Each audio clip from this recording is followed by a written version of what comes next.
জগন্নাথ দেবকে কিন্তু এখন নিয়ে আসা হচ্ছে। এখানে কিন্তু অনেক এরকম জিলিপি গজার দোকান রয়েছে এবং এখানে কিন্তু আপনারা প্রচুর এরকম গাছেরও দোকান পেয়ে যাবেন। আজ আমি চলে এসেছি বারুইপুর রাজমাঠে, অর্থাৎ আজকের কিন্তু উল্টো রথ, তাই কিন্তু দেখার জন্য চলে এসেছি আমাদের বারুইপুর রাজমাঠে। তো চলুন এখানকার রথযাত্রাটা আপনাদেরকে সম্পূর্ণ দেখানো যাক। আমি এখন রয়েছি কিন্তু রাজমাঠের ঠিক সামনে, আর এদিক দিয়ে কিন্তু আমাদের রাজমাঠে প্রবেশ করতে হবে এবং এই দিকটাই কিন্তু রয়েছে মেন রোড। তো চলুন ভেতরে যাওয়া যাক। আর আজ যেহেতু উল্টো রথ, তাই কিন্তু প্রচুর লোকের ভিড়ও রয়েছে এই রাজমাঠে। এবং বাঁদিকে কিন্তু অনেক গাছের দোকান দেখা যাচ্ছে পরপর। তো এগুলো কিন্তু এখানকার পার্মানেন্ট গাছের দোকান। তো এগুলো কিন্তু সবসময় এই গাছের দোকানগুলো থাকে। আর দেখছেন প্রচুর কিন্তু এখানে গাছ রয়েছে পরপর। এবং মেলার মধ্যেও কিন্তু অনেক গাছের দোকান রয়েছে, সেগুলো কিন্তু মেলা কদিনই থাকে, তারপর কিন্তু চলে যায়। কিন্তু এই দিকের গাছের দোকানগুলো পার্মানেন্ট, এগুলো কিন্তু সবসময় এখানে থাকে। এবং এই গাছের দোকানগুলো কিন্তু শেষ হয়ে গেলে তারপর দিয়ে শুরু হচ্ছে এরকম পরপর সব জিলিপি গজার দোকান। এবং এই দিকটায় রয়েছে খই, বাদাম, এইগুলোর দোকান। এরকম কিন্তু পরপর প্রচুর দোকান রয়েছে।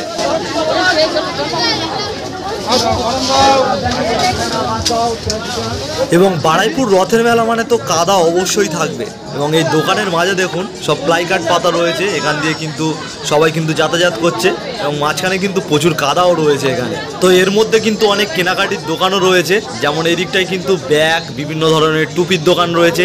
আর এই দিকটায় রয়েছে সব 10 টাকা করে কিন্তু সেলের দোকান।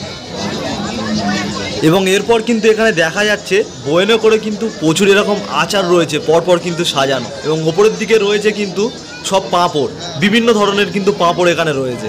এখানেও কিন্তু 50 টাকা দামের সেলের সব ব্যাগের দোকান দেখা যাচ্ছে।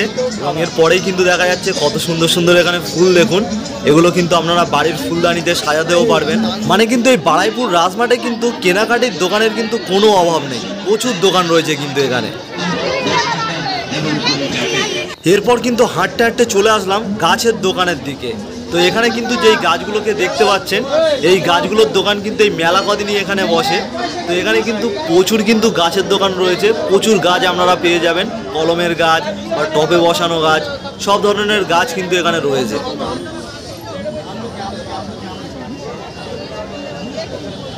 এবং মেলা মানে তো খাবার দাবারের দোকান তো অবশ্যই থাকবে। তো এখানে কিন্তু দেখতে পাচ্ছেন পরপর কিন্তু প্রচুর ফুচকা দোকান রয়েছে। এবং এখানে কিন্তু দেখা যাচ্ছে দুটি কিন্তু কাঠের নারকেল দোলনাও রয়েছে। এবং বাচ্চাদের কিন্তু চড়ার জন্য কিন্তু প্রচুর রাইডসও এখানে রয়েছে। তো এখানে কিন্তু দোলনা দেখা যাচ্ছে, মিকি মাউস রয়েছে, আরও কিন্তু সব বিভিন্ন ধরনের রাইডস এখানে রয়েছে। এবং সামনে কিন্তু দেখা যাচ্ছে বারুইপুর রাজমাঠের রাজবাড়ির রথ। এই দেখছেন, এই হলো বারুইপুর রাজমাঠের রথ। এবং আমরা কিন্তু সবাই জানি এখানকার রথটা কিন্তু এরকম সবুজ কালারের হয়ে থাকে এবং মাথায় কিন্তু লাল এরকম পতাকা থাকে। এবং এদিকে দেখুন অনেকেই কিন্তু দাঁড়িয়ে রয়েছে রথের দড়ি টানার জন্য। কিন্তু এখানে কিন্তু রথের দড়ি থাকে না, এখানে কিন্তু এরকম মোটা চেন রয়েছে, যেটা দিয়ে কিন্তু রথটাকে টানা হয়। এবং এখানে দেখুন যে ছুঁড়ে ছুঁড়ে দেওয়া হচ্ছে যেগুলো, এগুলো কিন্তু জগন্নাথ দেবের কাছে কিন্তু পূজা দেওয়া হচ্ছে। আপনারাও যদি এখানে এসে চান যে জগন্নাথ দেবের পুজো দেবেন, তো এখানে কিন্তু প্রচুর এরকম পরপর প্রসাদ বিক্রি হচ্ছে। আপনারা এখান থেকে সব ডালা কিনে নিয়ে এরকম কিন্তু বিভিন্ন ধরনের সন্দেশ, মিষ্টি পাওয়া যাচ্ছে।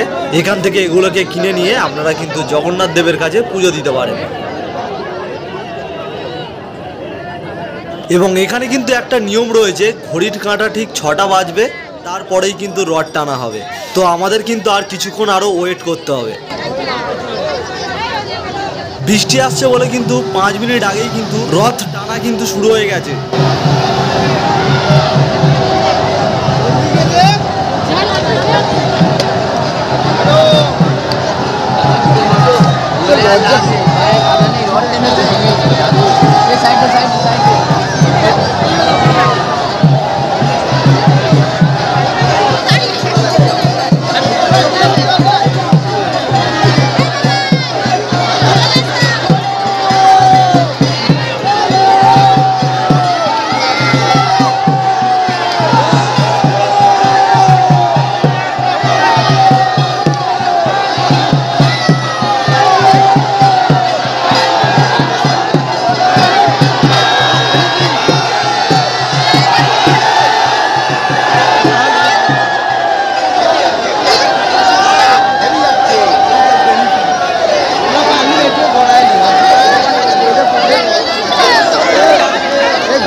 রাজমাটে কিন্তু এবছরের মতন উল্টো রথ কিন্তু টানা শেষ হলো।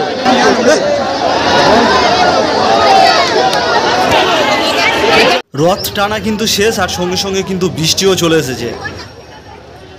রাজবাড়ির যে মেন গেটটা রয়েছে ওখানে কিন্তু দাঁড়িয়ে গিয়েছি, আর দেখছেন কিন্তু সব এখানেই দাঁড়িয়ে রয়েছে, বাইরে কিন্তু বৃষ্টি হচ্ছে।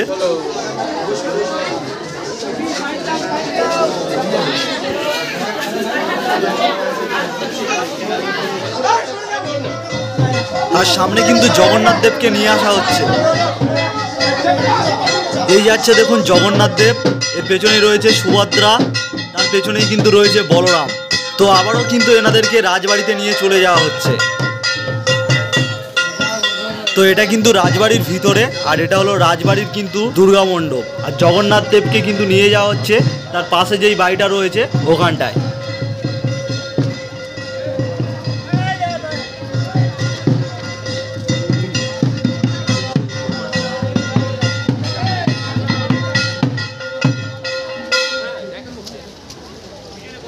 তো এই বাড়িটার মধ্যেই কিন্তু জগন্নাথ দেবকে রাখা হবে।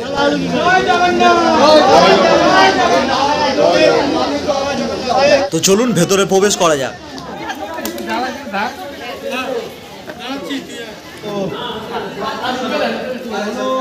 তো এখানে দেখুন জগন্নাথ দেব, সুভদ্রা, বলরাম তিনজনকে কিন্তু এখানে বসিয়ে রাখা হয়েছে। এবং এখন যাচ্ছি কিন্তু ভিতরে যেই কালী মন্দিরটা রয়েছে সেখানে। এবং এই বাড়াইপুর রাজবাড়ি বা চৌধুরী বাড়ি নিয়ে আমার কিন্তু একটা কমপ্লিট ভিডিও রয়েছে আমার এই চ্যানেলে, আপনারা যদি চান দেখতে তো অবশ্যই দেখতে পারেন। এই কিন্তু প্রবেশ করছে এখন ভিতরটাতে।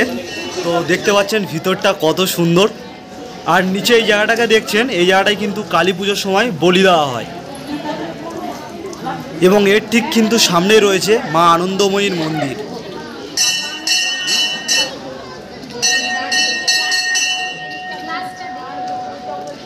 এবং পুরো জায়গাটাকে একবার আপনাদেরকে ঘুরিয়ে দেখায়।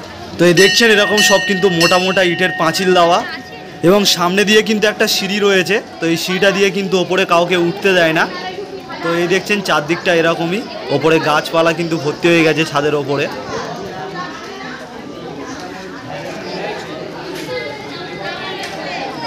এবং একবার মন্দিরের ভেতরটাকে আপনাদেরকে দেখিয়ে আনি।